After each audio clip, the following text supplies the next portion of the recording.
welcome once again, I hope. Today is December the 2nd. We're in December already, hard to believe. We are glad to be back with you for a Buddhist service today. I'm Ms. Shepherd, and I'm here with Ms. Ross, and we're just always glad to be here. So, Ms. Ross. Yeah, thanks, Ms. Shepherd. Just like what you said, just grateful to be able to be here in this way. It's how all of us are getting together these days. We don't get to see anybody in person like we would really like to, but just know that we're thinking of you and we're glad to be back here practicing with you. Okay. So today we'll run it fairly like we have before, slight changes. So I will go and we'll light the candles and the incense. And then we'll come back and we're going to do a different chant than we've done before. We're going to do a chant called the Dedication of Offerings. And in just a minute, I'll talk about that for just a moment. Then we'll have a shorter meditation initially. And then Ms. Ross will share some on the Refuges and Precepts, actually. And then we'll take the Refuges and Precepts and a little puja for ourselves. And then we'll have a longer meditation at the end. So this whole bit that we do whenever we meet of going and lighting the candles and the incense and then having a chanting and then having a meditation, that's what's usually called puja. And in monasteries around the world, in this tradition, there is a morning puja and an evening puja. And puja just means offering. And so one of the things that can be useful to reflect upon is, what is it you're offering? What does it mean to make an offering? And what is it that you right in this situation are offering? We clearly offer candles and incense, but that's material. That's really not what's most important. What's most important is, for me, when I do puja, is what I'm offering from my heart. And generally what I feel I'm offering is my time, which I often, maybe want to be doing something else, but decide, no, this is important. I want to offer my time to this. And to this means to developing my own heart, my own mind, to having a sense of connection to the rest of the world, to what is actually going on for you, for everyone in the world, and opening my heart, learning how does that happen? How can I make an offering of that which I have to offer, which is my ability to see clearly, any wisdom I may have, any compassion and kindness I may have. How can I offer those? And so the idea of puja is an opportunity to do that whenever we can, either once a day or twice a day for ourselves, once a week with friends and family, once every 2 weeks on Zoom with you, however and whenever you like. So there's a chant that's often, or that's always shared as part of this puja. And there's one word in the English translation. Of course, it wasn't intended to be in English, and English translations are often challenging. So one of the words in this chant has been translated as Lord, which I think is an unfortunate word because it does not mean God like English often uses it. It means more someone who is highly attained, someone who is respected, someone who has mastered what they've set out to do. So when you hear the word Lord in here, it doesn't mean God. It means something else. And you might consider for yourself what that could be. So let me go get us going.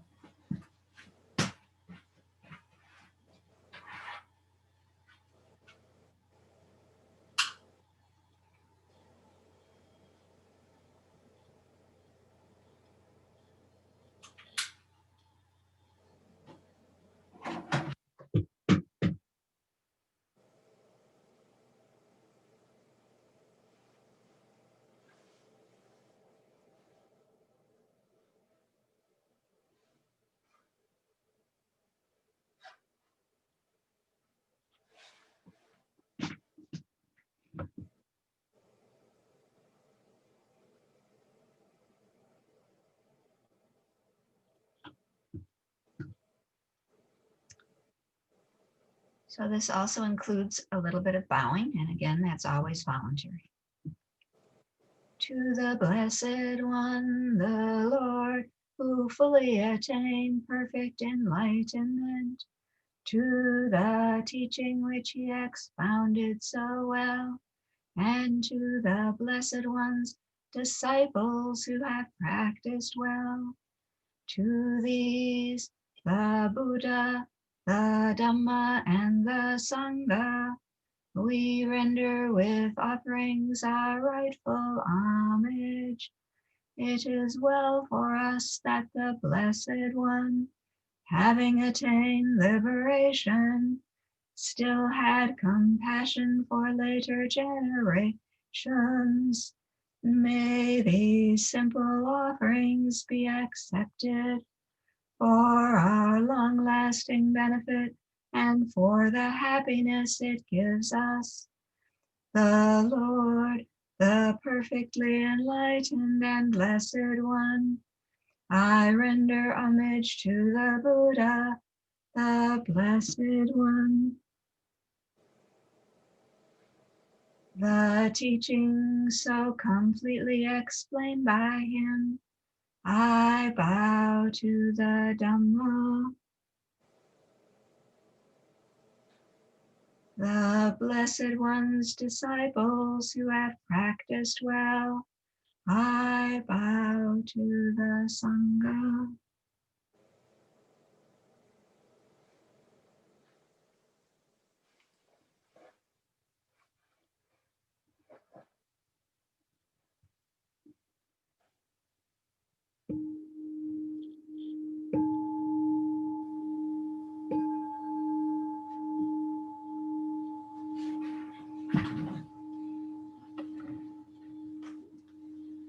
So gently closing your eyes, coming into this very moment.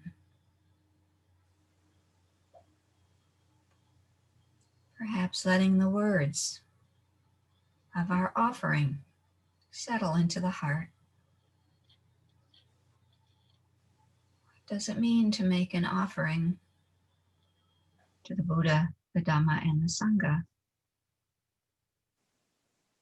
What does it mean to make an offering to yourself?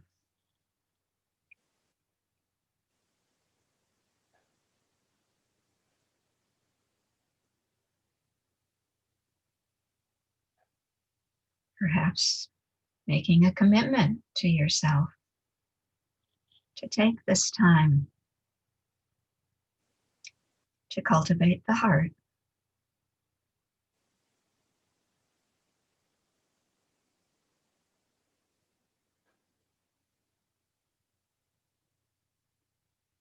And a way to do that is through fully coming into the body, letting the thinking mind rest a bit, and giving yourself the chance to be in a body that is at ease.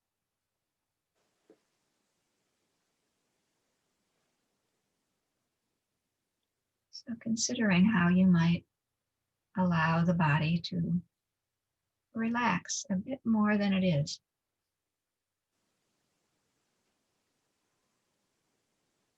Taking the time to move through the body and noticing any areas that might be tense and giving them the permission to relax right now, to release.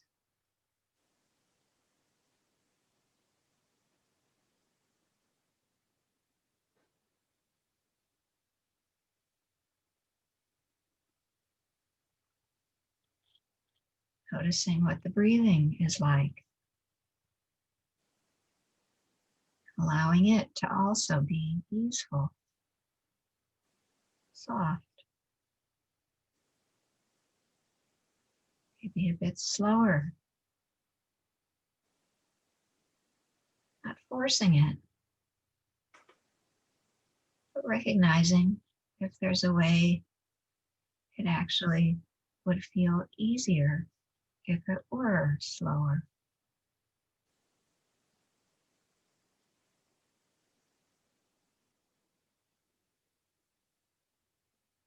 Noticing if any tension in the body is causing it to be tighter or sped up. Seeing if you might release that.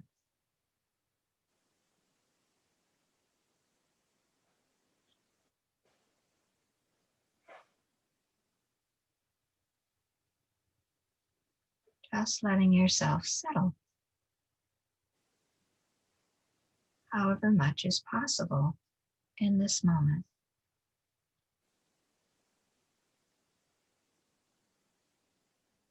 Not making demands,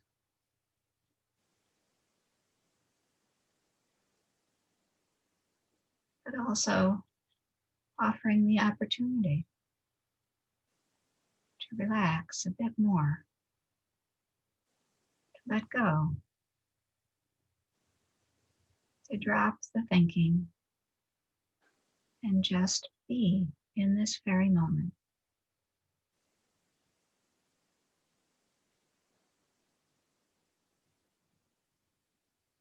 Noticing any unnecessary doing and just going to the being. Letting the breath have our attention, our interest, our kindness.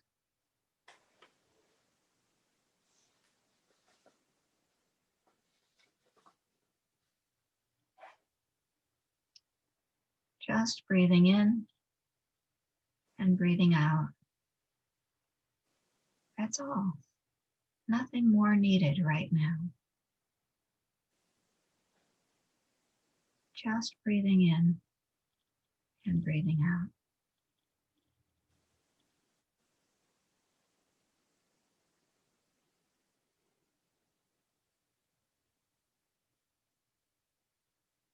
Letting the weight of the body settle. Ground. Feeling steady and stable and calm.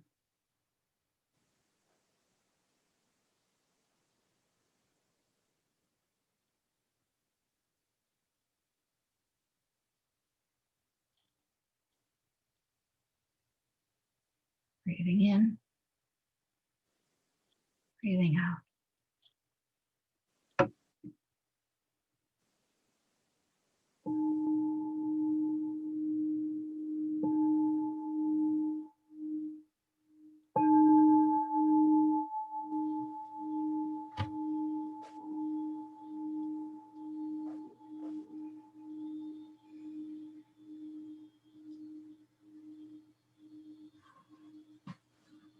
Thanks, Miss Shepherd.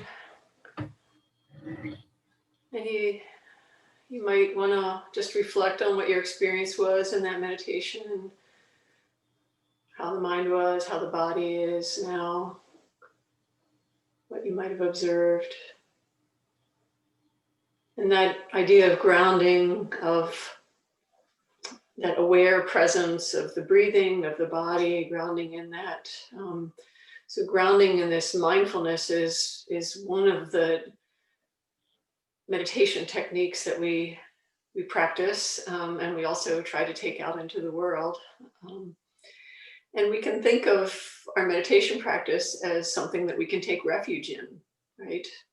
And the things that we learn from meditation are things that we can take refuge in. And that's what we're going to be talking about today, are the Refuges and Precepts ceremony, which is done, and Ms. Shepherd and I both practice in the Theravada tradition primarily.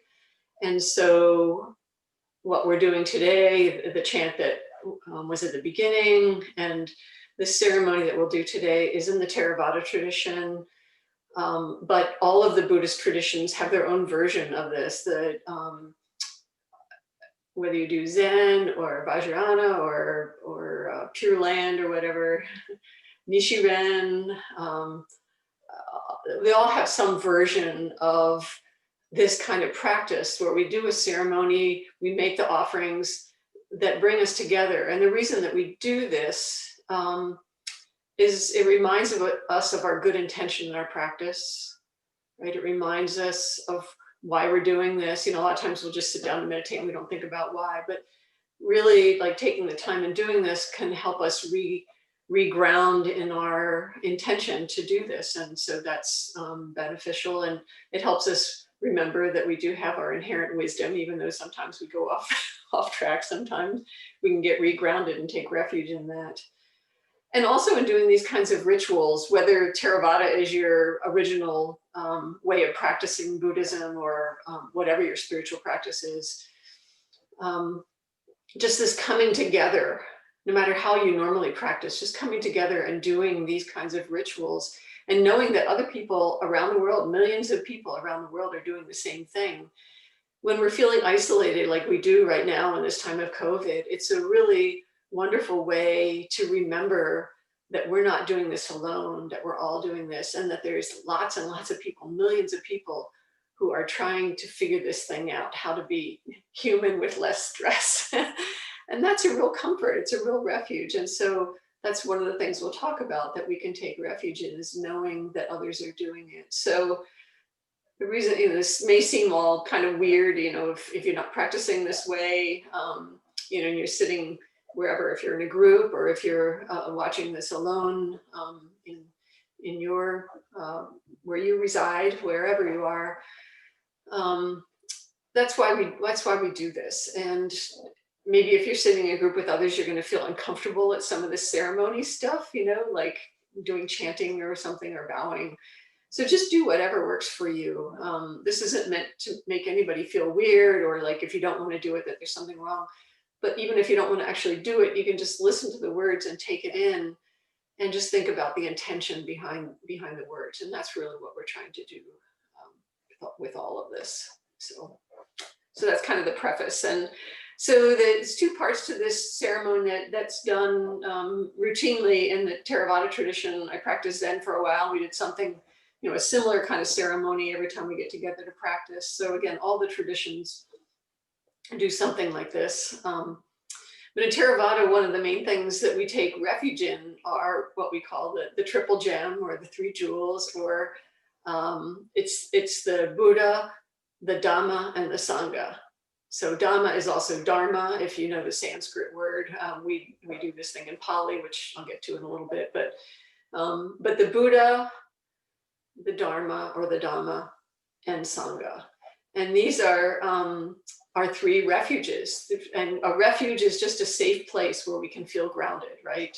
Like maybe where you are, your room is your refuge, or maybe it's your friend's room because you've got a crazy cellmate. Who knows, you know, but there's some place where you can go. Or sometimes we take ourselves to a mental place where we feel safe and grounded. And that's what these three refuges are reminding us of, a place that we can remind ourselves exists in our own mind and heart, where we feel safe and grounded. And these refuges, we can all take comfort in them. And the first one is the Buddha. And we can think of these at different levels. The Buddha being the historical Buddha, Shakyamuni Buddha, the man who became enlightened, our teacher, you know. So the Buddha, you know, is that historical figure. It's also any of the enlightened beings. We can think of it as any of the people who have reached awakening or come to realize the truth of how things are. And that, the other way of thinking of the Buddha is that it's possible for any of us, like the original Buddha did it, all these other Buddhas did it, we can do this too. And so we can take refuge in the fact that it is possible for us to do this. And so we can feel some groundedness in that, like, I'm not doing this just for nothing, like I can do that too. And then the third way this is sometimes thought of, the idea of Buddha, is just that pure knowing, the awareness, the intelligent, bright knowing, again, that we're all capable of. And we've all experienced little glimpses of it already, or we probably wouldn't keep practicing, just where we have space where we really can see how things are. That's our moment of Buddhahood, and we can take refuge. We can remember those times when we had just a little inkling of clarity, and it's like, oh yeah, I can remember that and take refuge in that it is possible for me to do this. So those are the ways that the Buddha can, as a refuge, can be thought of, or we can however that resonates for you, whatever you find comfort in and grounding and a safe place in those kinds of ideas. The second refuge is the Dhamma or the Dharma. And Dharma with a capital D is the teachings of the Buddha. So it's all of the suttas and all the other things that we sometimes refer to in these sessions, where the Buddha actually taught things to the people who were following him at the time. And that's the capital D Dharma. So it's the actual teachings that he left behind for all of us. So the Buddha was nice enough to actually teach. Some of the Buddhas just go sit in a cave somewhere and don't come teach, but Shakyamuni Buddha actually taught us. And so we can take refuge, we can read those teachings and we can get comfort from them. And Dhamma also, this sometimes gets confusing, but Dhamma with a small d is actually just the objects of what we experience all the time. So our moment to moment objects of experience are what are called Dhammas. And this always leads to confusion. But really, our moment to moment experience is our teacher, right? So in some ways it is the teaching. So our direct experience, the object of our teaching, is what we learn from, right? So a lot of times we just ignore what's happening to our experience, or we're afraid of it, or we want to push it away, but it's actually the way that we can learn. And so it's a teaching for each of us. So Dhamma in that sense. And also Dhamma with a capital D is the truth of our experience. So it's like the truth with a capital T, truth. So when we really can see things as they are, we really know things as they are. And we know that when it happens, a lot of times we can't even say it out loud. We can't explain it, but we know something like just in our bones. And so and when that kind of experience happens, like, oh yeah, I really get it. Like that's the Dhamma, and just like all Dhammas, it may change over time. So your understanding of something may change, but at the time you realize it just like really makes you feel grounded. And again, it's a refuge, it's a safe place. Like, oh, I really get this. I understand what this means. So that's the Dhamma is our second refuge. And the third is the Sangha, which can, again, mean things at different levels. At one level, it means just all the awakened beings that have happened in the past. So I don't happen to be one of those, but the awakened beings, so those who have awakened are the Sangha. But it's also any community practicing Buddhism, so the Sangha, so us meeting here today, we are a Sangha. And so we can take refuge in remembering that even though we don't see each other more than once every couple of weeks, maybe even longer than that in between, we all know that we're there for each other, and that there's millions of people all over the world that are practicing. And the Sangha also, some of my teachers point to it as basically all beings, and they don't have to be Buddhist, but anybody who's trying to figure this thing out about being human in a wiser way, like figure out the truth of what it is. And so Buddhism isn't the only tradition that has nailed down what the truth is, but it's just the Buddha. For me, he laid it out in a way that I get it, but there's other traditions where the truth of, that it makes that we want to practice to see things clearly, to do good, and to not harm other beings. Like there's lots of spiritual traditions that have those practices. And so any of those people are part of the Sangha too, in kind of a bigger sense. And it's nice to know that it's not just the Buddhists. There are other beings if we're open to that possibility. And we can take refuge knowing that other people working on this, even when the world seems absolutely insane and we think that there's not a sane person in the world, we know really that there are other people, and we can take refuge in that. So those are the three refuges. And as a friend of mine was told by a monk in Thailand, they're light as a feather and you can take them anywhere. And so we can carry them in our minds and our hearts. Remember the Buddha, the Dhamma, and the Sangha in whatever way you relate to, and carry them with you to help keep you grounded and keep you inspired to practice. So that's the first part of the ceremony. The second part is the precepts. And the precepts are just guidelines for living with integrity so that we can be safer and that others around us can be safer. Sometimes these are called moral points or virtue or whatever, but I like integrity, seems like a better word, less loaded. And these aren't like the 10 Commandments, like thou shalt, blah, blah, blah. You know, these are trainings that we say, we're going to try to do this to the best of our ability. And these are our intentions. And we can remember these intentions, again, to trying to find the truth, to not harm, and to try to do good. And so the five precepts, they increase our safety and ease, and it makes other people feel more at ease when we're less crazy. And it also leads to a calmer mind because we're not stressed out about doing stuff that we regret later on. So that's why we take these precepts, these intentions.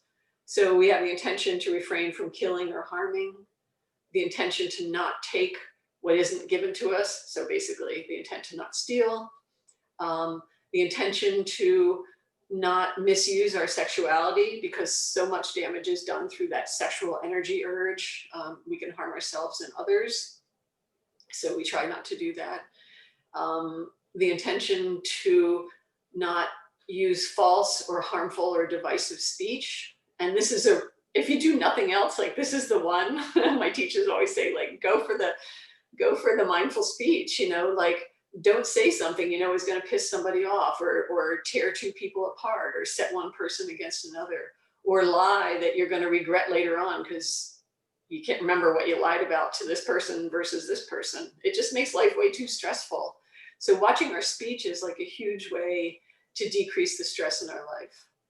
And the last of the precepts is refraining from the use of intoxicants that lead to carelessness. So drugs, alcohol, watching TV where you get crazy ideas in your head, any of these mental intoxicants, listening to people who are insane can be an intoxicant that makes us do something that we know we shouldn't be doing, but we forget, you know, we get lost. So these are the precepts we take to make our lives calmer and decrease the harm that we do to ourselves and others. So this is why they're relevant to us, because it makes our life calmer and easier, and it helps lead to a clearer mind so we can actually see things more clearly and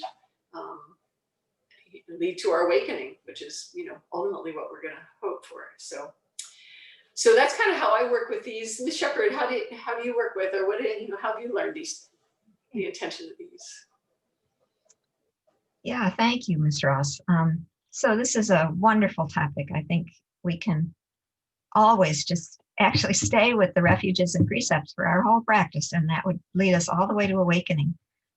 I find the refuges especially useful and important, and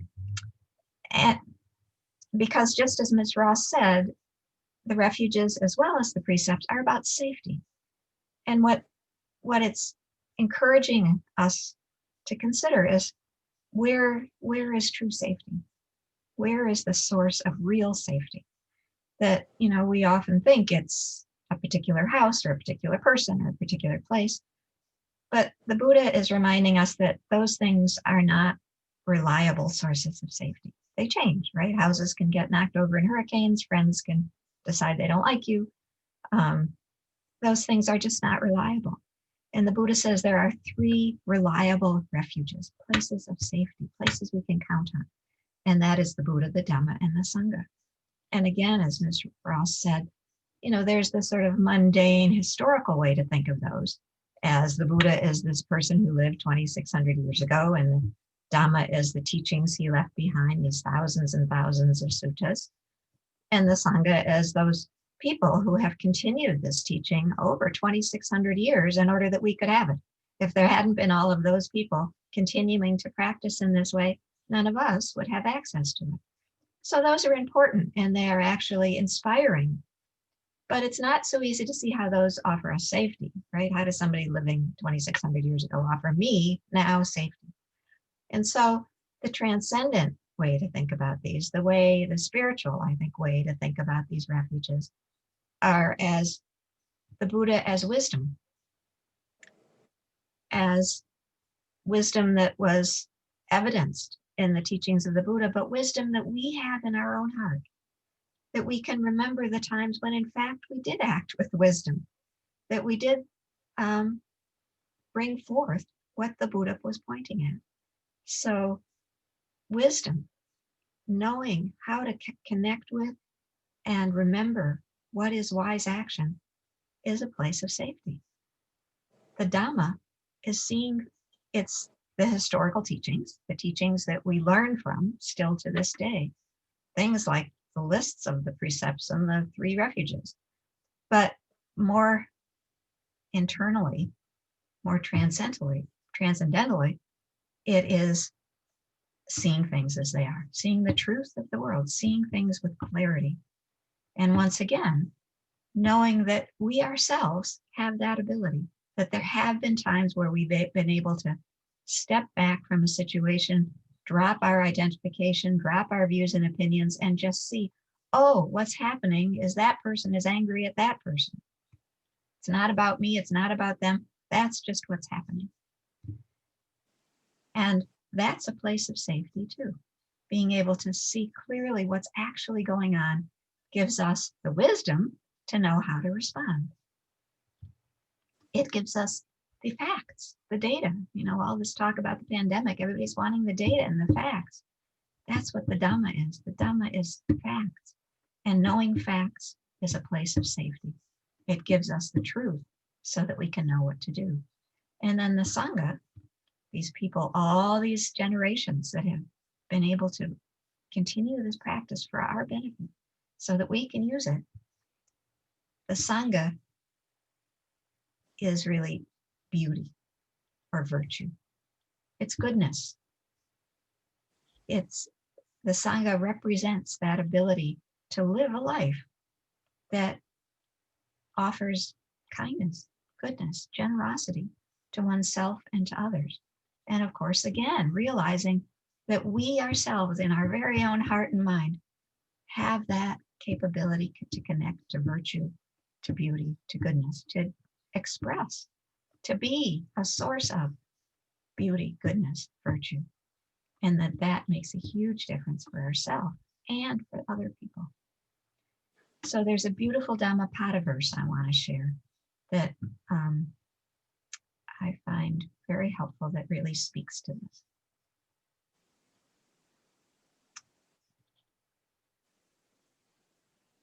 Okay. Why is it not there?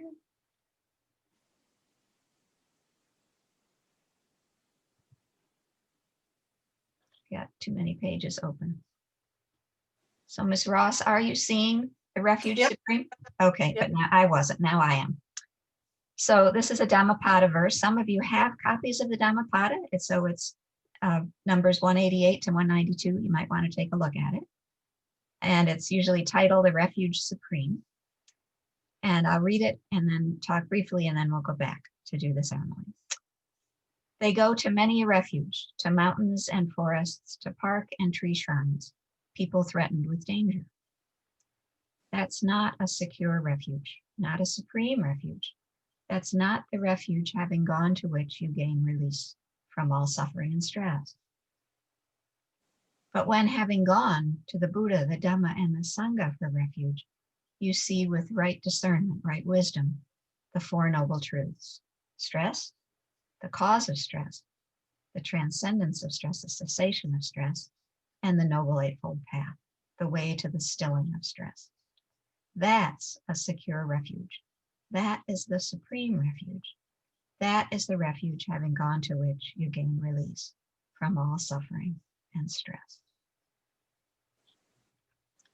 So the idea behind that is that, we all have our ways of reducing stress, whether it's when you're able to, going for a walk, having a cup of coffee, whatever it is, reading a book, listening to music. And those are fine strategies. There's nothing wrong with them, but they are not reliable.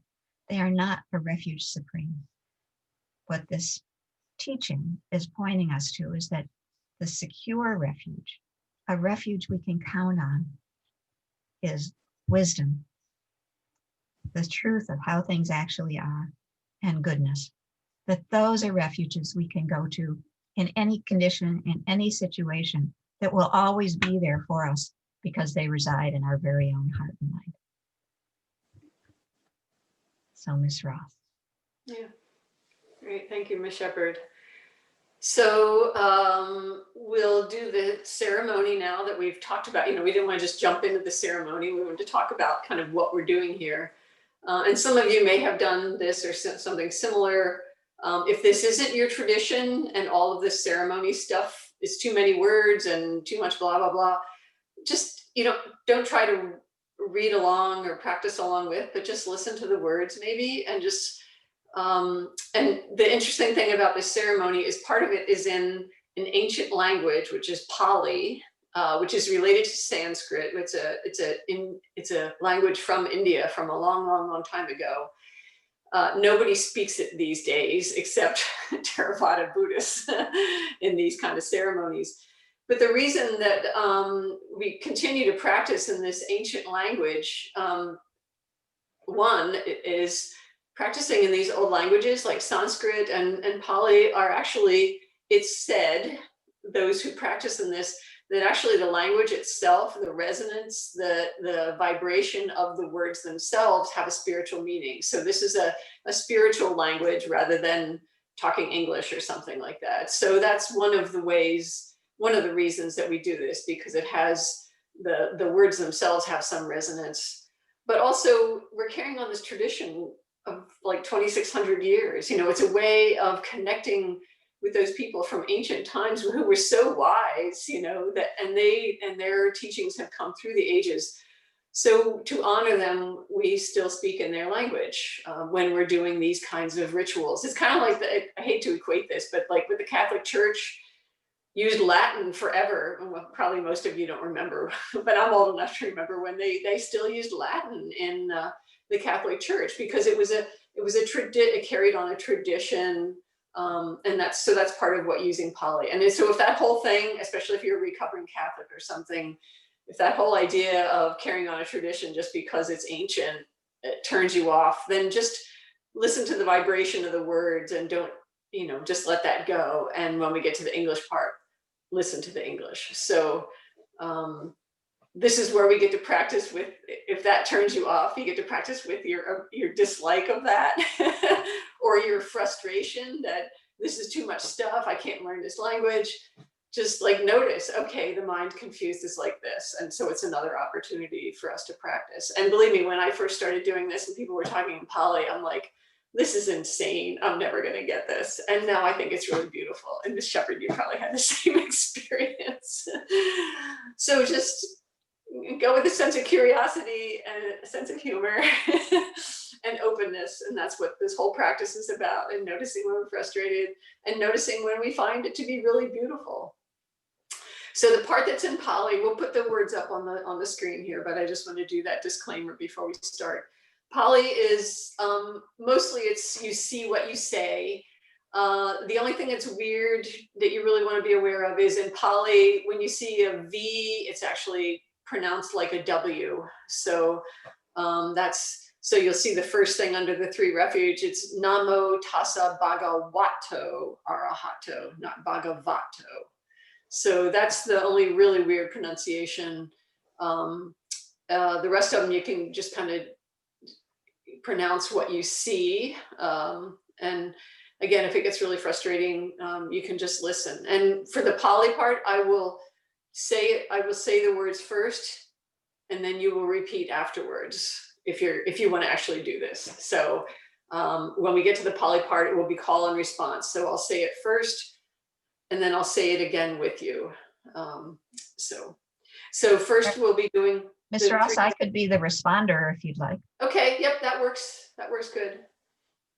Okay, so you can all practice along with Miss Shepherd. And I'll try to use I won't be able to use the pointer thing, but Miss Shepherd will help you know when it is time for you to do your thing. So, okay, so we're going to do this with a sense of joyful exploration and just taking whatever, hopefully the words won't be so much that it leads to confusion, and that you can actually take these into your heart. And then right after we do this ceremony, we'll do a meditation that will allow you to actually take the words into your heart. So I'll ring the bell to take us into this. We'll start by honoring the Buddha, again, not as a Lord or a God, but as our wise teacher, our perfectly enlightened teacher.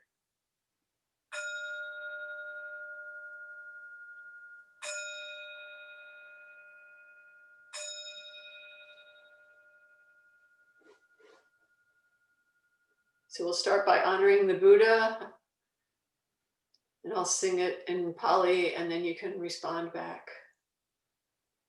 Namo tassa bhagavato arahato samma sambuddhassa. Namo tassa bhagavato arahato samma sambuddhassa. We can do it together 2 more times. Namo tassa bhagavato arahato samma sambuddhassa. Namo tassa bhagavato arahato samma sambuddhassa. And then we can all say it in English. Homage to the blessed, noble, and perfectly enlightened one. Homage to the blessed, noble, and perfectly enlightened one. Homage to the blessed, noble, and perfectly enlightened one. And then we'll do the 3 refuges. And so in Pali, Buddham Saranam Gacchami is I take refuge in the Buddha. Dhammam Saranam Gacchami, I take refuge in Dhamma. Sangham Saranam Gacchami is I take refuge in the Sangha. And then the next 2 times we repeat it. Dutiyampi just means for a second time. Tatiyampi means for a 3rd time. So we'll do the first time through call and response. And then the next times we'll do it together. So Buddham Saranam Gacchami. Buddhang saranang gacchami. Sangham Saranam Gacchami. Sanghang saranang gacchami. Sangham Saranam Gacchami. Sanghang saranang gacchami. And then we can do this together. Dutiyampi Buddham Saranam Gacchami. Dutiyampi Dhammam Saranam Gacchami. Dutiyampi Sangham Saranang Gacchami. Tatiyampi Buddham Saranam Gacchami. Tatiyampi Dhammam Saranam Gacchami. Tatiyampi Sangham Saranam Gacchami. And together in English, I take refuge in the Buddha.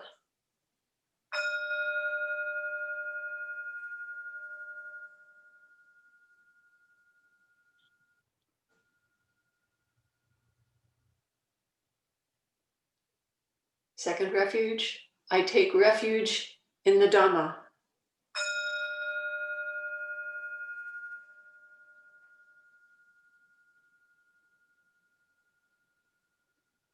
Third refuge, I take refuge in the Sangha.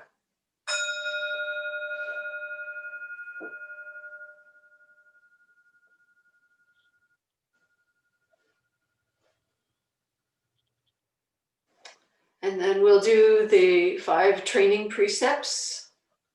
So we're undertaking training.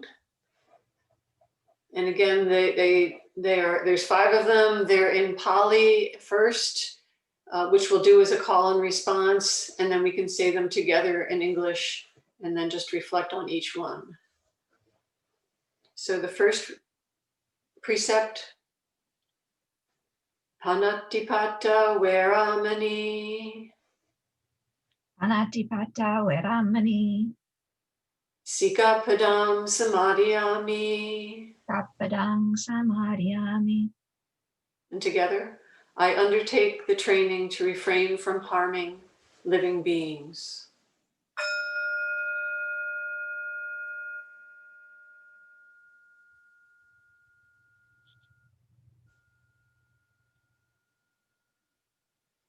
Adinadana Veramani, Adinadana Veramani, Sikapadam Samadhiyami. Sikapadang Samadhyami. I undertake the training to refrain from taking that which is not given.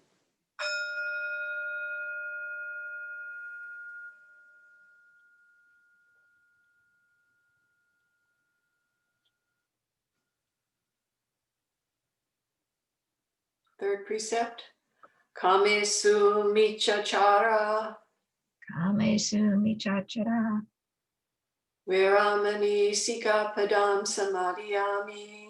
Veramani Sikapadang Samadhyami. I undertake the training to refrain from causing harm through sexual misconduct.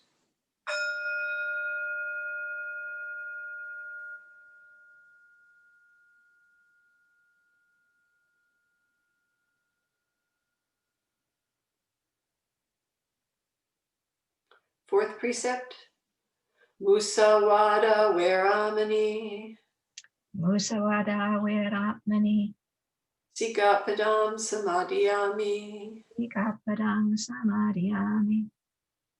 I undertake the training to refrain from false and harmful speech.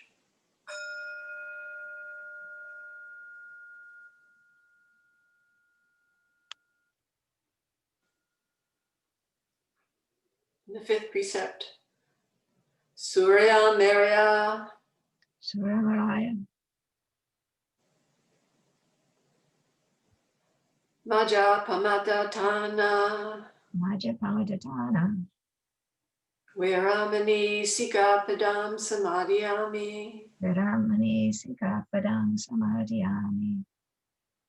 I undertake the training to refrain from intoxicating drink and drugs which lead to carelessness.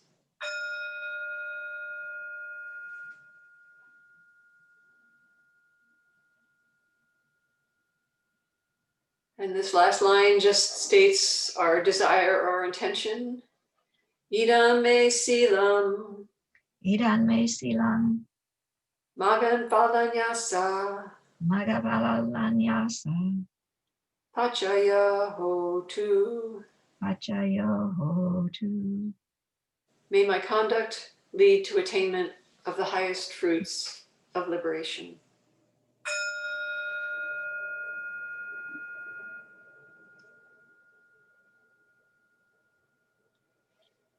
So we can let go of those words and come into a meditation posture and reflect on the precepts and the refuges. So just get into whatever meditation posture is comfortable, allows you to be upright and alert, yet relaxed. Closing your eyes if it's comfortable, but if not, just having a soft gaze and just coming inward and feeling how that ceremony landed with you. Did it make you feel connected and at ease, or agitated because you were confused, didn't know what was going on? Did it move your heart, stir your mind? Just noticing how the mind is and how the body is.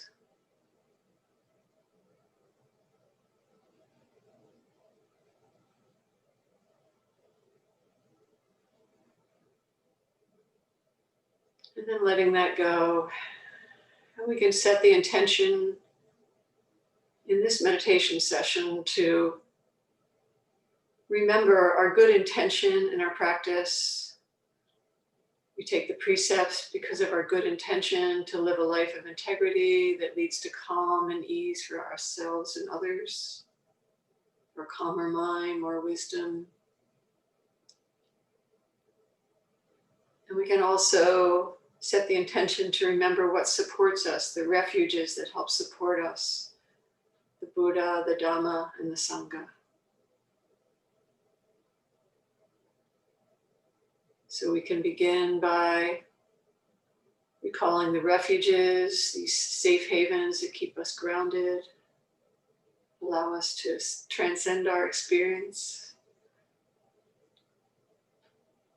The Buddha, in whatever way the refuge of the Buddha resonated with you, being inspired by the historical Buddha, all the other enlightened beings that have come before us,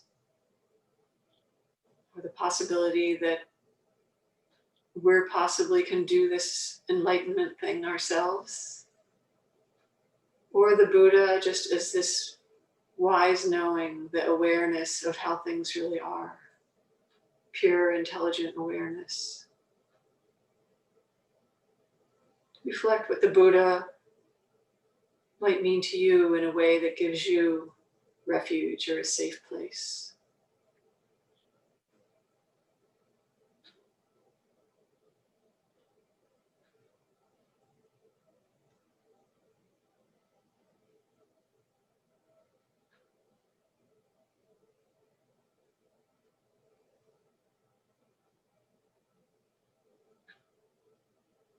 And we can bring to mind the Dhamma, the teachings of the Buddha,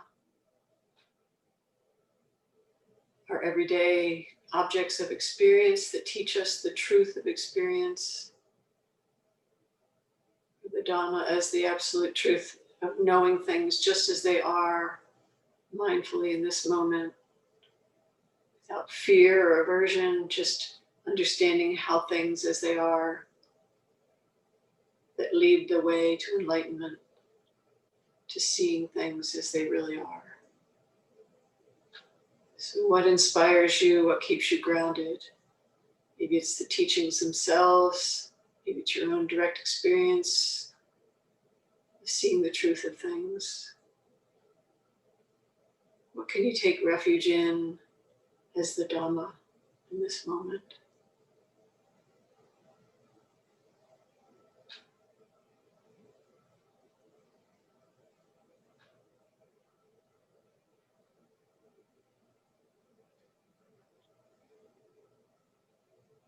In the Sangha, can we take refuge in knowing that there's been enlightened beings before us?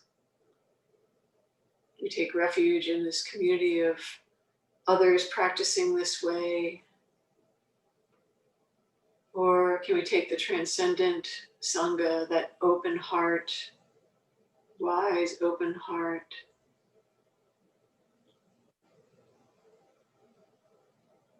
How does Sangha become a refuge for you?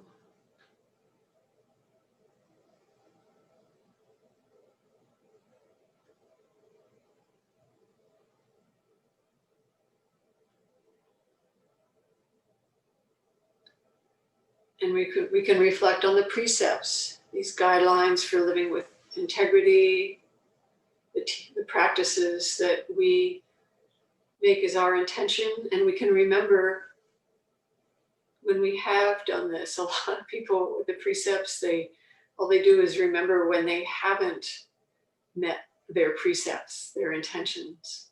But we can recall when we have. So we can remember the times when we've refrained from harming someone else or another creature, when we didn't squash a bug we saw. We stopped someone from abusing someone else. We stopped ourselves from harming someone else. When we didn't give in to anger. And we can remember this, and it helps to support us. And we can remember how good it made us feel. And we can remember that we would like to keep intending to do this, refraining from harming. And then there's the precept of refraining from taking what's not been given. So the time when you were going to take somebody's dessert and you didn't take it, you can remember that. Or when you saw something lying around that nobody else was around and you really wanted it and you didn't take it.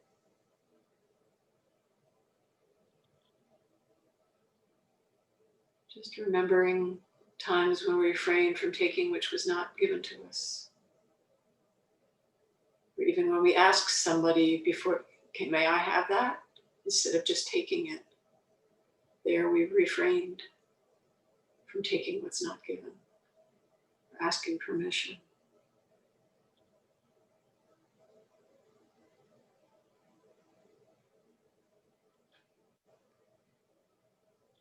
The third precept, we can notice, we can remember when we've refrained from causing harm through sexual indulgence. So when we wanted to engage in pornography and didn't do it, when we had a sexual urge towards someone else and we didn't act on it, when we prevented someone else from harming someone sexually, or even when we were thinking about sexual acts and we said, I'm not going to go there. It's just too stressful. You can notice the energy behind sexuality and noticing when refraining from acting on it can decrease the stress in our lives and the lives of others. By refraining from misusing our sexuality or our sexual energy.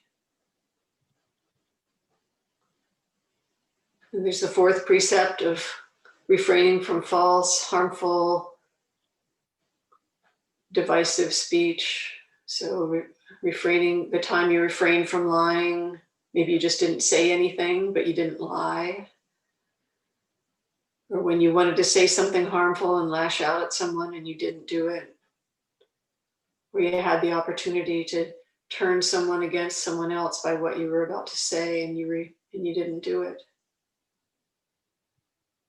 So by refraining from harmful speech, we make our lives easier. We make the lives of others easier by not using words as weapons.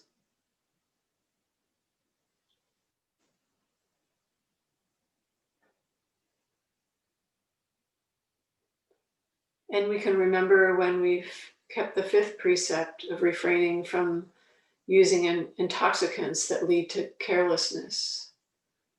So when we didn't use drugs or alcohol, or we wanted to just totally get lost in a violent TV show and we knew it would just get us agitated, maybe make us want to do something we didn't want to do. Or we didn't get intoxicated by gossip, people gossiping and setting one person against another. That's a kind of mind intoxicant. And we just said, I'm not going to go there. I'm not going to get in the middle of that. So the times when we refrain from getting the mind agitated through drugs, alcohol, or mental intoxicants, when we said, no, I'm not going there. And how it led to more ease. So we can reset our intention with these precepts, reset our intention to remember our three refuges of the Buddha, the Dhamma, and the Sangha. Remembering that we don't do this just for ourselves, although it does lead to more ease in our lives. We do it for the welfare of all beings. We can notice how good that can make us feel. That this practice we're doing, we're setting the intention to live in a way that's more peaceful and benefiting all beings. And just noticing how that feels in the mind and the body.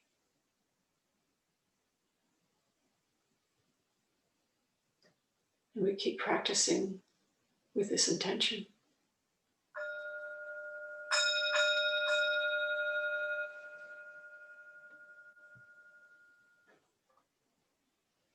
So bring your awareness back to your surroundings, noticing how that landed in the heart and the mind, what you might have learned,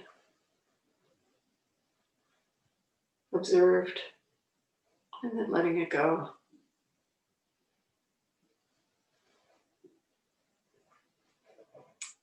Ms. Shepherd, any closing thoughts? Oh, thank you so much. Um, so precepts and refuges are the foundation of our practice. And for myself, I find that when I'm confused or feeling lost, to keep going, to go back to them is really a wonderful refuge, a safety. And that, if we can continue throughout our life to refine these precepts, the way we hold these precepts, we find they get more and more subtle, more and more refined, interesting. And that in itself is a practice for our life. So thank you so much for sharing. So closing thoughts, Ms. Ross, and then we'll end. No, I think that was beautiful. Yeah. So best wishes to you all as we enter this month of December. It's quite sunny and bright here. I hope that you are also receiving some sun in the small windows you do have, and that you are all safe and well. And if you are not well, that you are getting some medical attention that is well needed. This is a difficult disease, and there isn't a lot that can be done to help it when people are sick. So I hope you just have kind people that at least are there to give you a smile and to help you get through it if you are ill. And we hope you are better very soon. And we hope to see you in a few weeks. So take care.